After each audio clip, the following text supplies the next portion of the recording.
नमस्कार मित्रांनो, हायकोर्टसाठी रिक्रुटमेंट निघाली होती। त्यासाठी आपण 18-12 पर्यंत अर्ज केलेले आहे। तर त्याबद्दल एक टाइम टेबल जो असतो एग्जामचा तो आता प्रसिद्ध करण्यात आलेला आहे।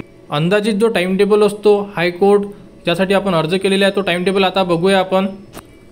तर बघा, important notification for Maharashtra district court job recruitment 2023 ज्या डेट आहे त्या आता यामध्ये दिलेल्या आहे आणि ह्या डेट अंदाजी आहे, म्हणजे या डेटनुसार जी आपली एग्जाम आहे ती होऊ शकते असे संभाव्य आहे।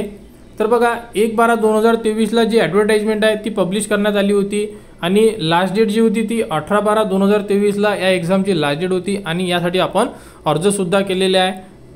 बघा, जे विद्यार्थी शॉर्टलिस्ट होतील, शॉर्टलिस्ट इलिजिबल कॅन्डिडेट, तर ती जी यादी आहे ती जानेवारी 2024 मध्ये साईटवर उपलब्ध करून देण्यात येणार आहे आणि साईटवर शॉर्टलिस्ट कॅन्डिडेटची जी लिस्ट आहे ती उपलब्ध झाल्यानंतर लगेच त्यांची जी हॉल तिकीट आहे ती सुद्धा डाउनलोड करण्यासाठी एक लिंक ओपन करून देण्यात येणार आहे आणि त्यावरून आपण जी हॉल तिकीट आहे ते डाउनलोड करू शकतो आणि ते सुद्धा जानेवारी महिन्यातच होणार आहे। आणि त्यानंतर जी स्क्रीनिंग टेस्ट आहे, त्यानंतर शॉर्टलिस्ट कॅन्डिडेटला कडून जी स्क्रीनिंग टेस्ट होणार आहे ती सुद्धा जानेवारी महिन्यात होणार आहे, ज्युनियर क्लर्क आणि प्यून हमाल या विद्यार्थ्यांची। आणि जो रिझल्ट आहे स्क्रीनिंग टेस्टचा तो सुद्धा जानेवारी महिन्यातच होणार आहे। म्हणजे नियर अबाउट जेवढीही एक्झाम आहे कोर्ट संदर्भात त्या एक्झाम आता जानेवारी महिन्यामध्ये होण्याचे चान्सेस आहे असे।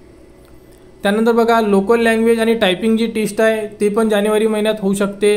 तर अशा प्रकारे जो त्यांचा जो रिझल्ट आहे क्लिनिंग टेस्टचा किंवा टायपिंग टेस्टचा तो रिझल्ट जानेवारी शेवटी किंवा फेब्रुवारीच्या फर्स्ट वीकमध्ये होऊ शकते। तर अशा प्रकारे हा अंदाजित टाइम टेबल प्रसिद्ध झालेला आहे।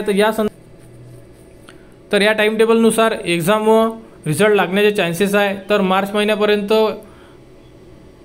डिस्ट्रिक्ट हायकोर्ट यांची एक्झाम होऊ शकतो आणि यांची जॉईनिंगसुद्धा येऊ शकते। तर यामध्ये अंदाजे टाइम टेबल प्रसिद्ध करण्यात आलेला आहे। तर जे विद्यार्थी यासाठी परीक्षेची तयारी करत आहे डिस्ट्रिक्ट कोर्टसाठी त्यांनी या टाइम टेबलवर लक्ष ठेवावे व जानेवारी व फेब्रुवारी या महिन्यामध्ये जी प्रोसेस आहे ती पूर्ण कंप्लीट करण्यात येणार आहे। तर या संदर्भात जेही पुढील अपडेट येईल ती तुम्हाला आपल्या यूट्यूब चॅनलवर प्रसिद्ध करण्यात येणार आहे। त्यासाठी आपल्या चॅनलला सबस्क्राईब करा।